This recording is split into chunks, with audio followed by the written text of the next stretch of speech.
وإلى ثمود أخاهم صالحا قال يا قوم اعبدوا الله ما لكم من إله غيره هو أنشأكم من الأرض واستعمركم فيها فاستغفروه ثم توبوا إليه إن ربي قریب مجیب۔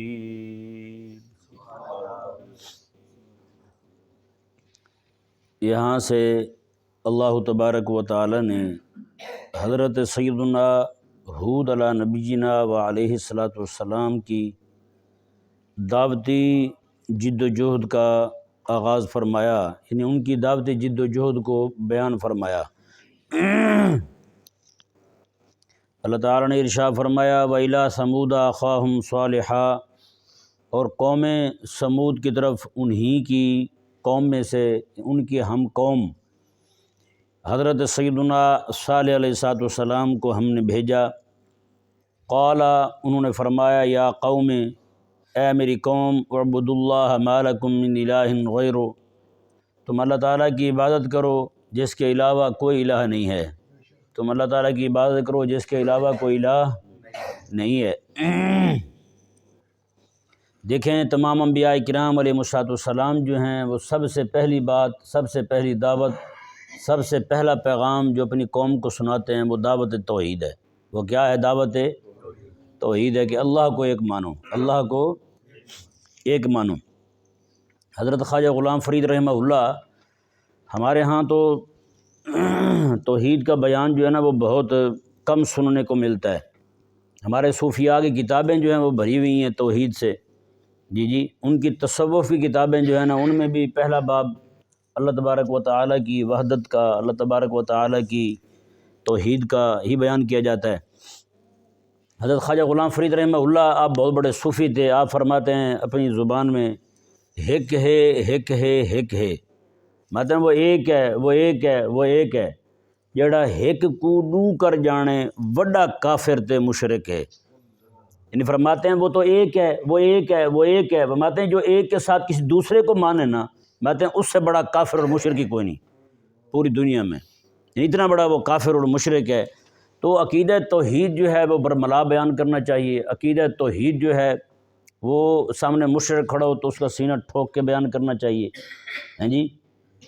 یہ نہیں کہ مشرکین کے سامنے جو ہے نا بندہ عقیدہ توحید بھی بیان نہ کرے، مشرکین کے سامنے جو ہے نا وہ بندہ عقیدہ توحید جو ہے نا اس کا نام تک نہ لے اور کہے اپنے آپ کو صوفی، کہے اپنے آپ کو جناب اہل سنت کہے، اہل اسلام میں سے کہے اور عقیدہ توحید بیان ہی نہ کر سکے، تو وہ بندہ جو ہے نا وہ بزدل ہے۔ صوفیات جہاں پہ عقیدہ توحید بیان کرتے ہیں نا اپنی کتابوں میں، وہاں پہ ایک باب جو ہے نا وہ غیرت کا بھی بیان کرتے ہیں۔ کس کا بیان کرتے ہیں؟ غیرت کا بھی بیان کرتے ہیں، یعنی صوفی جو ہے وہ غیرت مند ہوتا ہے۔ صوفی کیا ہوتا ہے؟ وہ غیرت مند ہوتا ہے اللہ تبارک و تعالیٰ کی توحید کے معاملے میں، اللہ تعالیٰ کی ذات کے معاملے میں، اللہ تعالیٰ کی صفات کے معاملے میں، اور اللہ تعالیٰ کی شریعت کے معاملے میں، اللہ تعالیٰ کے قرآن کے معاملے میں، اللہ تبارک و تعالیٰ کے انبیاء کے معاملے میں، خاص طور پر امام الانبیاء کے بارے میں، جی۔ تو یہ چیز جو ہے نا اگر نہ ہو صوفی میں، غیرت نہ ہو اور شجاعت نہ ہو نا، یہ دو چیزیں نکال دی جائیں تو وہ صوفی صوفی نہیں رہتا، وہ صوفی صوفی نہیں رہتا۔ وہ اور سب کچھ ہو سکتا ہے لیکن وہ صوفی نہیں ہو سکتا۔ ہاں عام صوفی جیسے بازار میں بیٹھے ہوتے ہیں کام کرنے والے، وہ والا صوفی چاہے ہو جائے، لیکن حقیقت میں جو تصوف کا حامل بندہ ہے وہ والا نہیں ہو سکتا۔ جیسے حضرت سیدنا دات علی اجویری رحمہ اللہ ہیں، یا حضرت سیدنا شیخ الامام عبد القادر الجیلانی ہیں، جی یہ والے صوفیاء جو ہیں ان کی جو شان ہی اپنی ہے، وہ شان وراء الورا ہے ان کی۔ اللہ تعالی ہمیں بھی کلمہ حق ہمیشہ بے باک ہو کر نڈر ہو کر کہنے کی توفیق عطا فرمائے۔ تو حضرت سیدنا ہود علیہ نبینا و علیہ السلام کے بعد خلاق کائنات نے حضرت صالح علیہ السلام کا ذکر شروع فرمایا۔ پیچھے نوح علیہ السلام کی تبلیغ کا ذکر ہوا، پھر حضرت سیدنا ہود علیہ السلام کا ذکر ہوا، اب حضرت سیدنا صالح علیہ السلام کا ذکر ہو رہا ہے۔ تینوں کی دعوتی جد و جہد میں سب سے پہلی بات، ان کی دعوت کا پہلا نقطہ آغاز جو ہے وہ عقیدہ توحید ہے۔ وہ کیا ہے؟ عقیدہ توحید ہے۔ عقیدہ توحید بیان کیا۔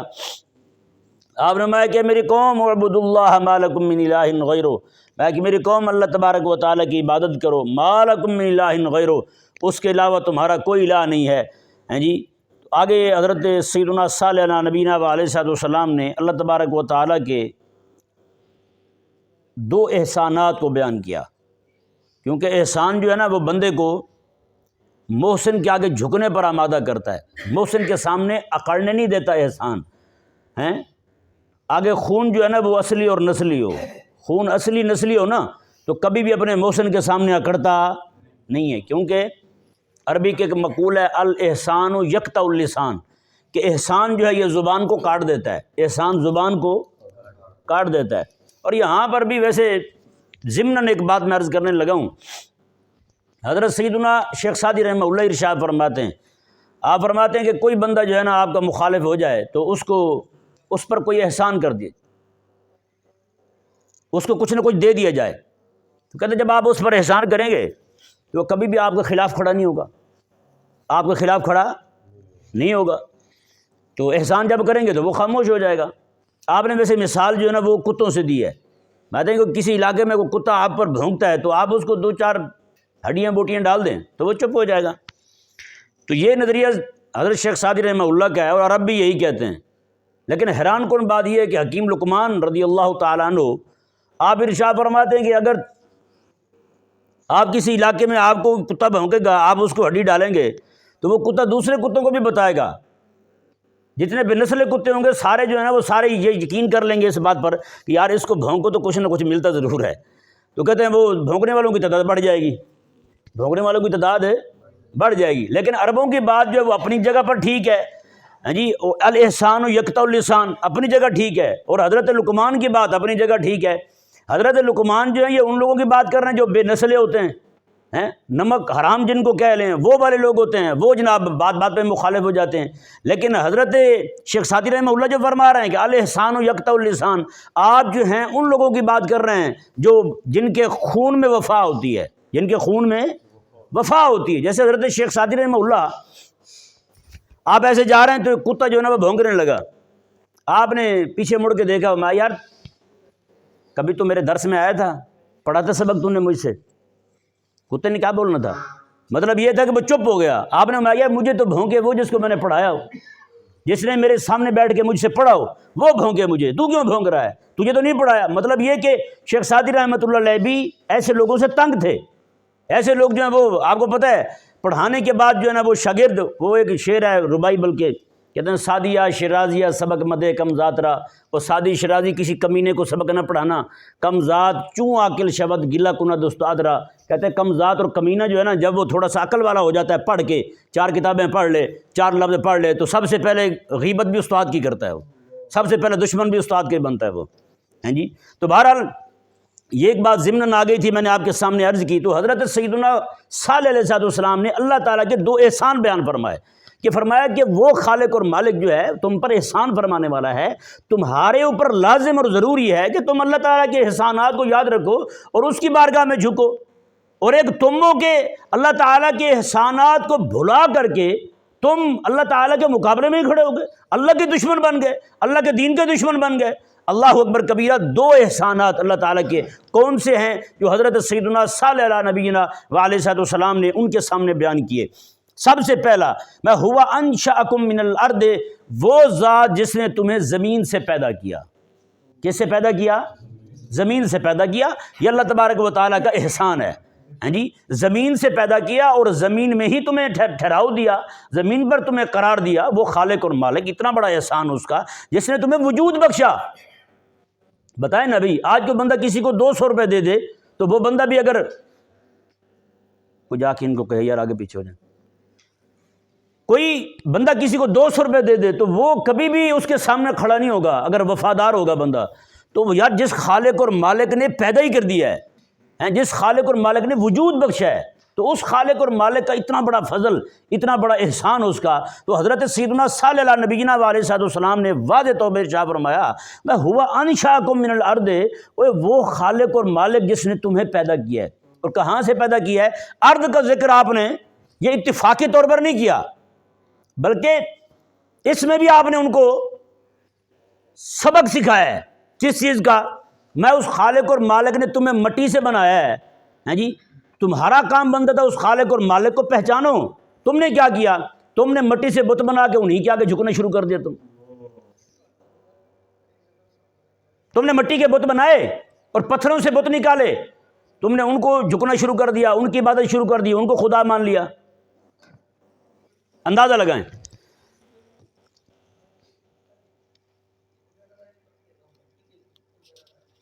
کون ہے یہ؟ کون ہے بھائی؟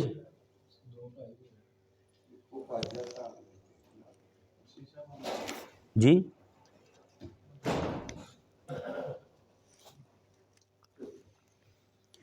اللہ تبارک و تعالی نے یہ دو احسانات بیان فرمائے, اور دو عظیم احسان حضرت ہود صلی اللہ علیہ وسلم نے. پہلا احسان یہ کہ ہوا انشاکم من الارض ارض کا ذکر اس لیے کیا میں تمہیں بھی اللہ تعالی نے مٹی سے پیدا کیا ہے, اور پتھروں کو بھی وہ جن کو تم خدا بنا رہے ہو مٹی سے, گارے سے, انہی چیزوں سے, ان کو خدا بنا کے ان کو پوج رہے ہو, وہ بھی تو مٹی سے پیدا ہوئے ہیں, مٹی ہی کے بنے ہوئے ہیں. وہ تم مخلوق ہو تو وہ بھی مخلوق ہیں, جہاں سے تم آئے ہو وہیں سے وہ آئے ہیں. تو تم نے ان کو خدا کیسے مان لیا؟ تم نے ان کو رب کیسے مان لیا؟ تم نے انہیں خالق اور مالک کیسے مان لیا؟ تم نے انہیں معبود کیسے مان لیا؟ الہ کیسے مان لیا تم نے؟ اللہ اکبر کبیرہ. یہ انداز دیکھیں جی, حضرت سیدنا صلی اللہ نبینا علیہ السلام کا پہلا احسان یہ ذکر کیا. احسان ذکر کرنے کے ساتھ حضرت سیدنا صلی اللہ نبینا علیہ السلام نے ان پر رد بھی فرمایا بڑے لطیف طریقے کے ساتھ. بھائی تم بھی مٹی سے, وہ بھی مٹی سے, تو دونوں مٹی کے بنے ہوئے ہو, ایک خالق ایک مخلوق, وہ کیسے؟ ایک عابد دوسرا معبود کیسے؟ ایک ساجد دوسرا مسجود کیسے؟ یہ بھی تو سمجھاؤ.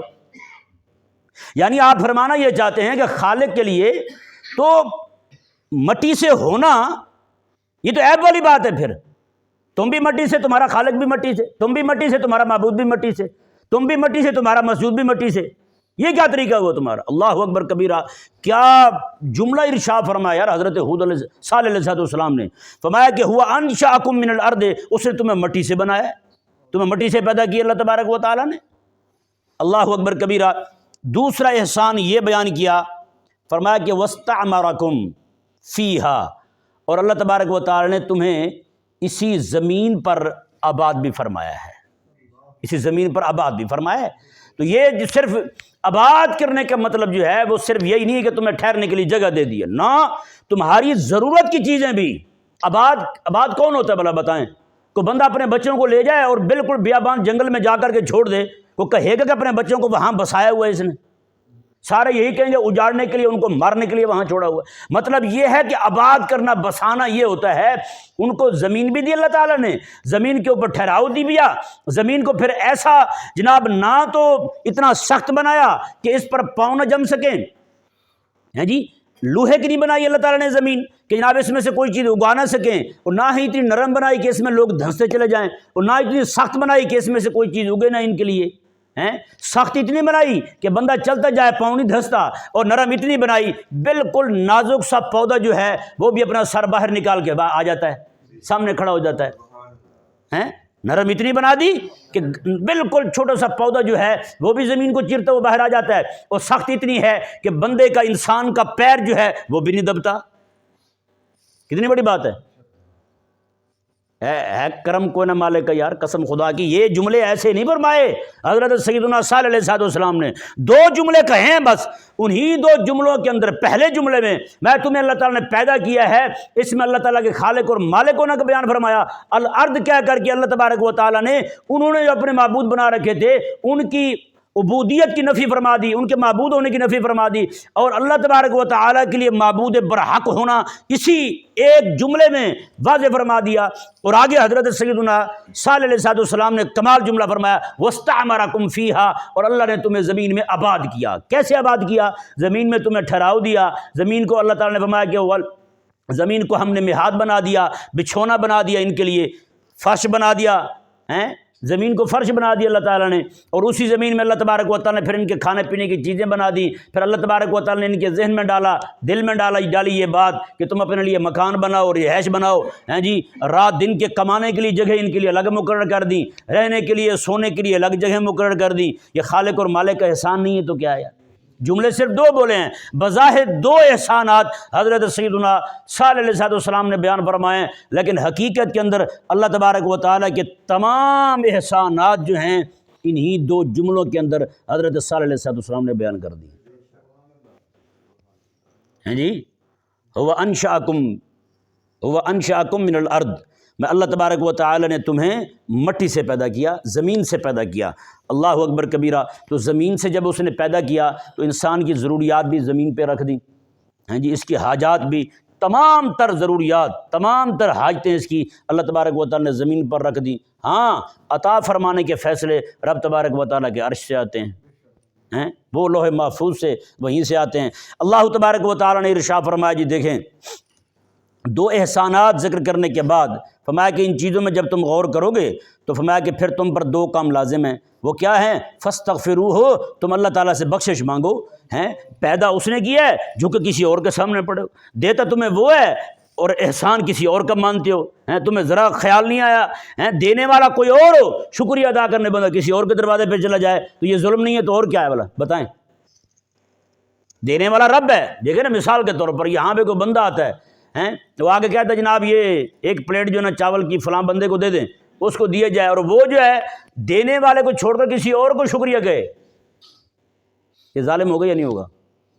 ہیں تو بتائیں نا، جس خالق اور مالک نے سارا کچھ عطا فرمایا ہے، یہ شکریہ ادا کرنے کے لیے، سجدہ کرنے کے لیے کسی اور کے سامنے چلے جائیں، ماتھا ٹیکنے کسی اور کو چلے جائیں تو بتائیں کیا بنے گا پھر؟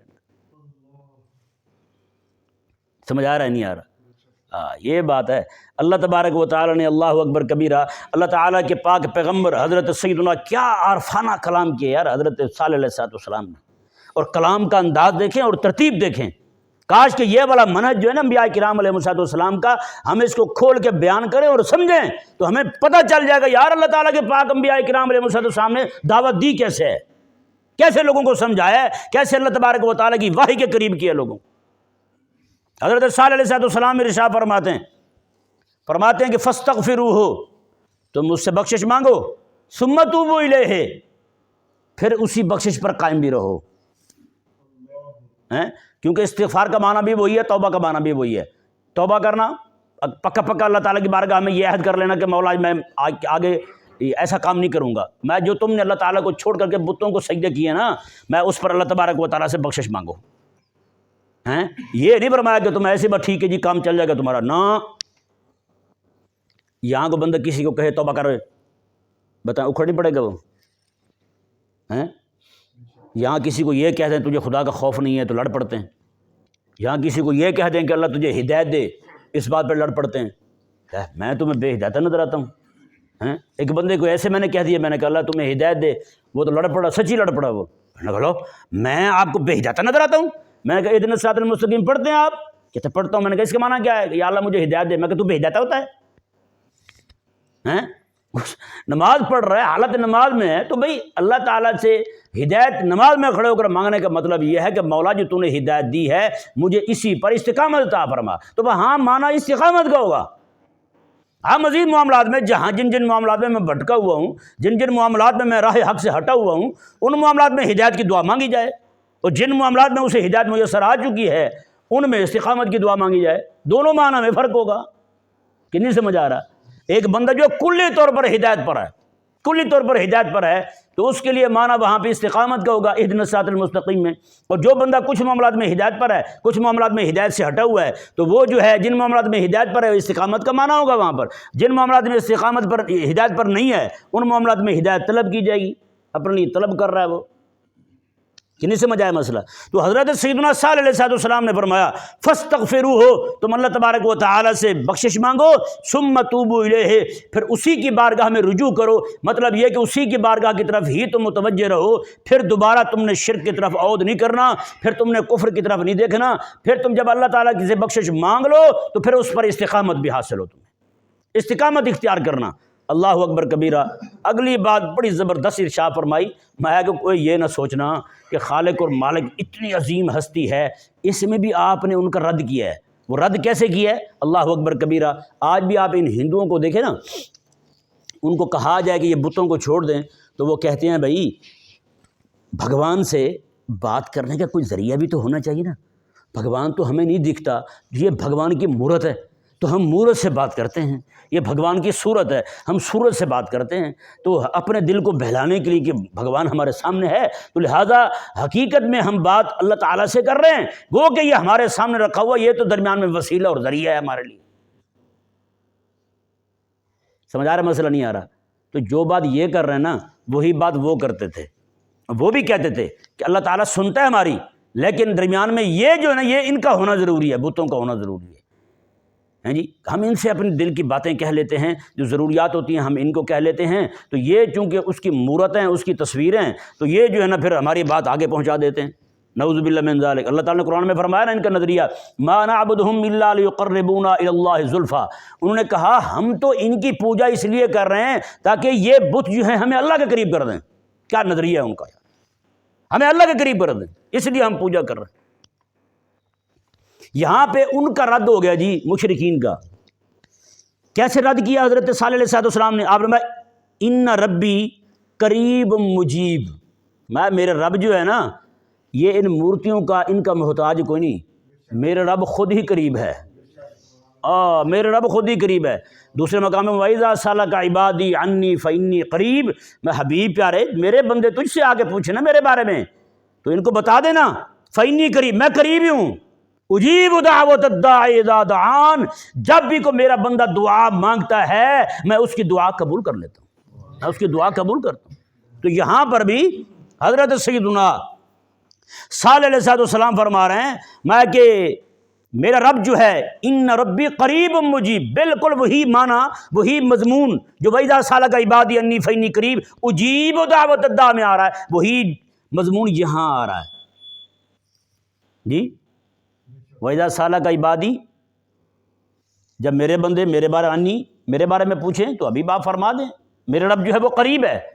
یہاں پر بھی حضرت صالح علیہ السلام وہی فرما رہے ہیں ان ربی قریب مجیب۔ میں تمہارے ذہنوں میں یہ بات ہوگی نا کہ ہم بتوں کے اللہ تعالیٰ سے معافی مانگنے بھی جائیں گے تو پھر درمیان میں بتوں کو وسیلہ نہ بتوں کو وسیلہ نہیں بنانا، بتوں کو ذریعہ نہیں بنانا۔ ان کو یہ نہیں سمجھنا کہ اللہ تبارک و تعالیٰ تمہاری سنتا نہیں ہے، اللہ تعالیٰ دور ہے ہم سے، نہ، ان ربی قریب، بے شک میرا رب تو قریب ہے، وہ تو سننے والا ہے۔ اللہ اکبر کبیرہ۔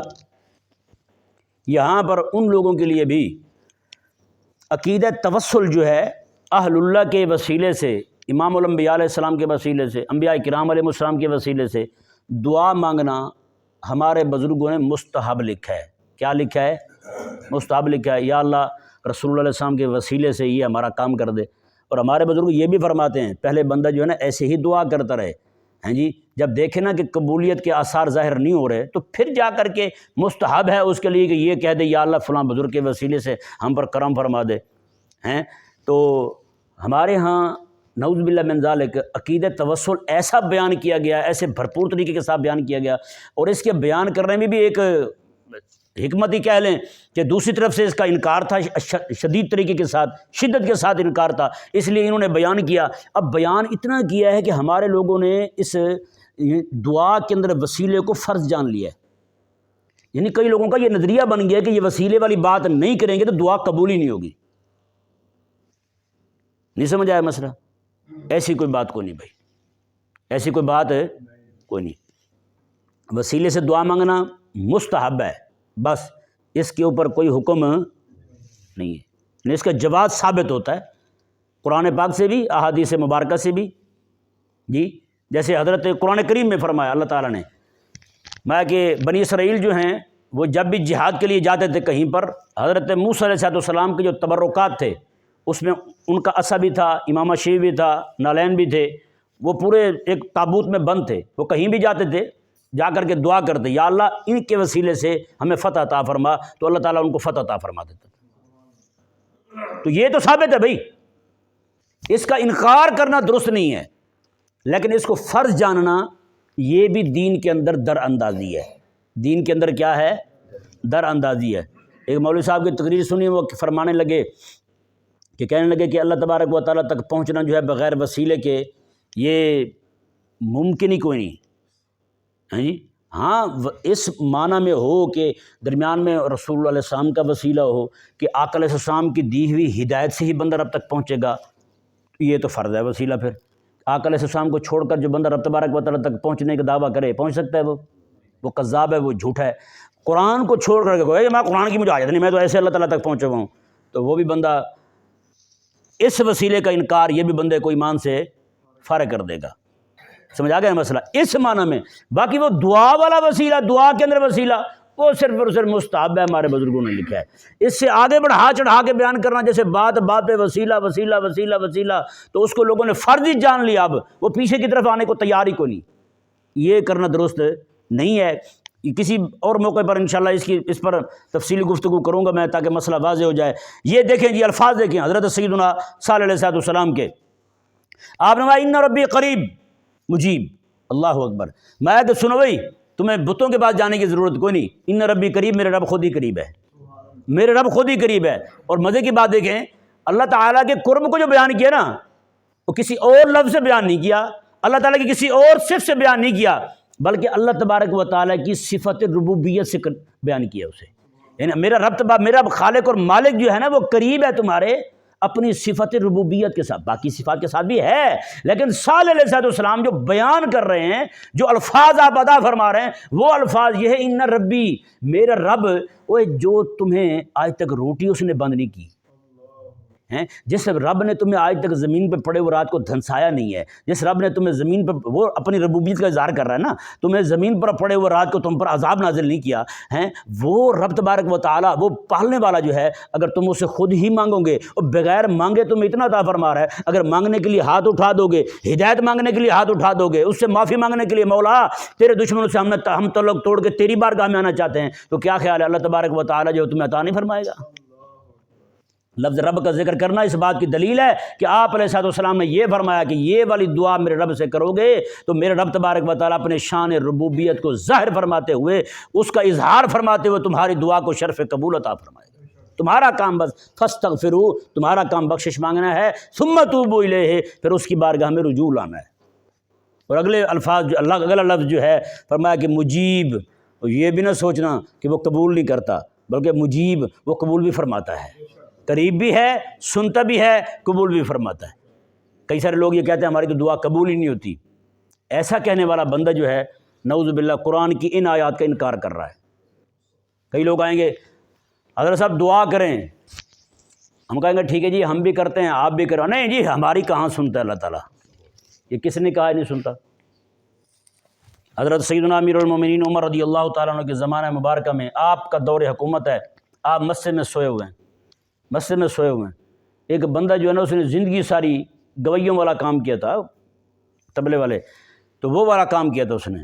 ایک بار بوڑھا ہو گیا، لوگ بلاتے نہیں تھے، آپ کو پتہ ہے جب بندہ بوڑھا ہو جائے تو آواز اس کی وہ سننے لائق نہیں رہتی، لوگ نہیں پسند کرتے بوڑھے کی آواز کیا سنیں اب، تو وہ بوڑھا ہو گیا جب، تو اب کوئی دینے والا نہیں، کوئی بلاتا نہیں تھا، تو ظاہری بات ہے روٹی بھی نہیں آتی تھی، تو بھوکوں مرنے لگا، تو جنت البقیع میں آ گیا، بیٹھا ہوا رو رہا ہے اور کہہ رہا ہے کہ یا اللہ اب تو کوئی آواز بھی نہیں سنتا، میں سننا اچھا سمجھتا میری، تو مہربانی فرما دے، مجھے معاف بھی فرما دے اور میرے لیے اسباب بھی پیدا فرما دے۔ اللہ اکبر۔ حضرت عمر رضی اللہ عنہ مسجد نبوی شریف میں سوئے ہوئے ہیں، ان کے خواب میں اللہ تعالیٰ کی طرف سے آواز آتی ہے، یہ فرشتے کی آواز ہے یا کوئی بھی ہے، میں وہ ہمارا بندہ بیٹھا ہوا ہے جنت البقیع میں، اس کی جا کے ضرورت پوری کرو، ہیں ہمارا بندہ بیٹھا ہوا ہے جنت البقیع میں، اس کی جا کے ضرورت پوری کرو۔ اللہ اکبر کبیرہ۔ حضرت عمر رضی اللہ تعالیٰ عنہ جو ہیں، آپ اسی وقت امام آپ کا وہیں پہ پڑا ہوا ہے، جوتے چھوڑ دیتے ہیں، ننگے پاؤں دوڑ لگا کے جنت البقیع جاتے ہیں۔ لوگ پوچھتے ہیں کہ حضرت کیا ہو گیا؟ میں یار کو اللہ کا ولی وہاں بیٹھا ہوا ہے، اللہ تبارک و تعالیٰ کی طرف سے خواب میں مجھے حکم دیا گیا جا کے اس کی ضرورت پوری کرو۔ اللہ اکبر۔ حضرت عمر رضی اللہ عنہ کو دیکھا تو اس کی اوسان خطا ہو گیا، اس نے کہا لے بھائی آج میں مارا گیا، آج عمر آ رہا ہے اور انتہائی غصے میں، سر پہ امامہ کوئی نہیں، پاؤں پہ جوتے کوئی نہیں، نالین کوئی نہیں، آج میری خیر کوئی نہیں۔ اللہ اکبر کبیرہ۔ حضرت عمر رضی اللہ عنہ نے فرمایا اے بتا تو نے کیا دعا کی تھی اللہ تعالیٰ کی بارگاہ؟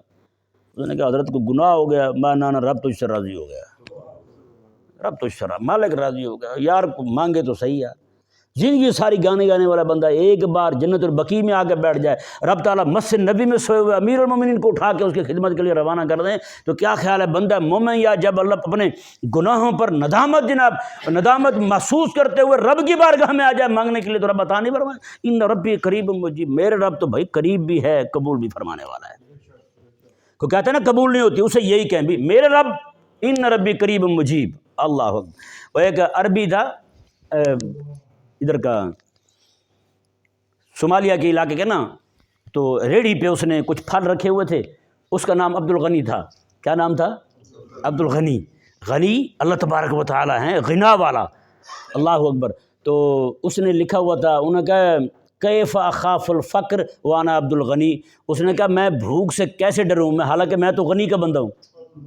کس کا بندہ ہوں؟ کیا جملہ تھا یار اس نے کہا انا کیف اخاف الفقر، میں بھوک سے، غربت سے، فقر سے کیسے ڈروں، حالانکہ میں تو اس کا بندہ ہوں، میں غنی کا بندہ ہوں، میں تو عبد الغنی ہوں، مجھے کسی سے کوئی خوف نہیں ہے، بھوکا مر جاؤں گا، یہ ہے وہ ہے، میرا رب غنی ہے، وہ عطا فرمانے والا ہے۔ اللہ تبارک و تعالی ہمیں بھی سمجھنے کی توفیق عطا فرمائے۔